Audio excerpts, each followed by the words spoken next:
అధ్యక్ష, చాలామంది సభ్యులు వాళ్ళ ఆవేదన తెలియజేశారు.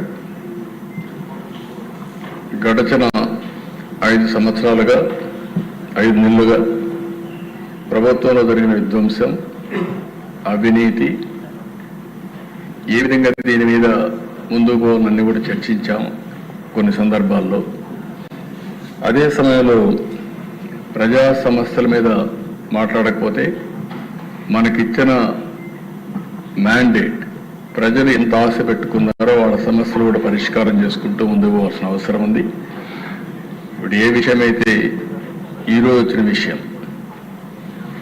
ఆంధ్రప్రదేశ్ ప్రతిష్ట బ్రాండ్ కూడా దెబ్బతినే విధంగా ప్రవర్తించారు. ఇది చాలా బాధేస్తుంది. ఇంటేనే చాలా బాధాకరంగా మనం ఏ విధంగా చెప్పుకోగలుగుతాం అనే పరిస్థితి వస్తుంది. ఇంకా వాస్తవాలను రావాల్సిన అవసరం ఉంది. ప్రభుత్వం కూడా ఆలోచిస్తున్నాం. వాస్తవాలన్నీ వచ్చిన తర్వాత ఎప్పటికప్పుడు అవన్నీ కూడా అధ్యయనం చేసుకొని ఏం చేయాలో చేస్తూనే మళ్ళా మీకు ఇన్ఫార్మ్ చేస్తాం. ఏ ప్రభుత్వం అయినా ప్రజలకు జవాబుదారీతనంగా ఉండాలి. ఎవరు తప్పు చేసినా వాళ్ళ మీద యాక్షన్ తీసుకునే పరిస్థితి ఉంటేనే ఇంకొకరు ఇలాంటి తప్పులు చేయకుండా భయపడే పరిస్థితి వస్తుంది. ఏదేమైనా ఈరోజు నా దగ్గర ఏదైతే మీమారి కానీ అక్కడ వేసినటువంటి ఛార్జ్ షీట్ రిపోర్ట్ కానీ అన్నీ ఉన్నాయి. అది పబ్లిక్ డొమైన్లో ఉంది. దాని తర్వాత ఏమేమి ఉన్నాయో అన్నీ కూడా అధ్యయనం చేస్తాం. అధ్యయనం చేసి ఏం చేయాలనో మళ్ళీ మీ అందరి దగ్గరికి ఏం చేయాలో చేస్తూనే మీకు ఎప్పటికప్పుడు సమాచారం ఇస్తామని చెప్పి తెలియజేసుకుంటూ ఈరోజు రెగ్యులర్ బిజినెస్ పోదామని చెప్పి విజ్ఞప్తి చేస్తున్నాను. అధ్యక్షుడు, ధన్యవాదాలు. ఇప్పుడు 2047 దార్శనిక పత్రంపై వ్యవసాయ శాఖ మంత్రి గారి ప్రకటనను సభకు సమర్పిస్తారు.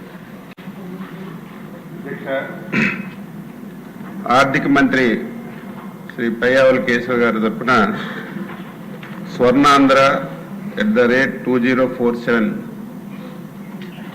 డాక్యుమెంట్ని ఈరోజు సభ ముందు పెడుతున్నాను. మనందరికీ తెలుసు,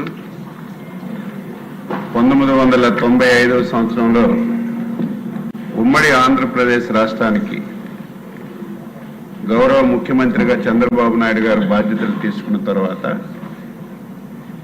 ఈరోజు ఏం చేయాలి, రేపేం చేయాలి, 10 సంవత్సరాల తర్వాత ఏం చేయాలి, 25 సంవత్సరాల తర్వాత ఏం చేయాలనేది రాష్ట్రాన్ని ఒక సమగ్రమైనటువంటి రూపాన్ని తీసుకొని ఒక డాక్యుమెంట్ తయారు చేసిన విషయం ఒకసారి రాష్ట్ర ప్రజలకు గుర్తు చేస్తున్నాను.